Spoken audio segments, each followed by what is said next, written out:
صباح الخير من مستشفى الكندي. اليوم عمليتنا رح تكون تعديل انحراف وتيرة أنفية زائد كوي للقرنيات الأنفية. بالنسبة لهاي العملية هي مشكلة طبعا بيعاني منها كتير من المرضى، بتسبب انسداد شديد في الأنف. بعض الأحيان بيكون في صداع عند المريض، إفرازات أنفية كتيرة.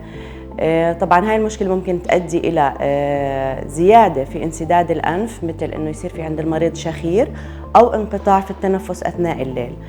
فتشخيص الحالة طبعا بيتم من خلال فحص المريض في العيادة وإجراء صورة طبقية أو تنظير للأنف، بيتم فيها تشخيص الحالة.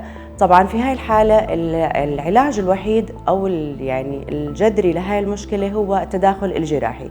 طبعا العملية هي عملية بسيطة جدا، ننصح المرضى اللي بيعانوا من هاي المشكلة بإجرائها. بيتم تخدير المريض بشكل كامل، تخدير عام.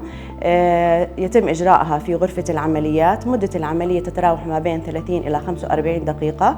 بيتم فيها تعديل انحراف الوتيرة وكوي القرنيات الأنفية.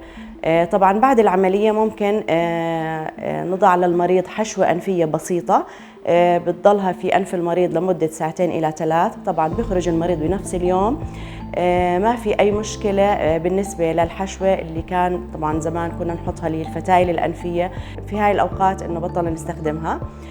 طبعا المريض بعد العملية ما بيعاني من أي ألم أو تورم خارجي بالأنف، ولا يوجد أي جرح خارجي في الأنف. طبعا شكل الأنف في هاي العملية ما بيتأثر.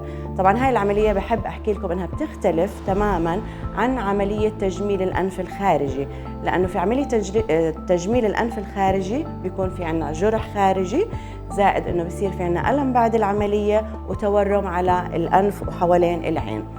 بنتمنى السلامة للجميع، وبشكر دائما كادر وأسرة مستشفى الكندي على هذا الاهتمام والروعة اللي بيقدموها للمرضى والأطباء. شكرا لكم جميعا.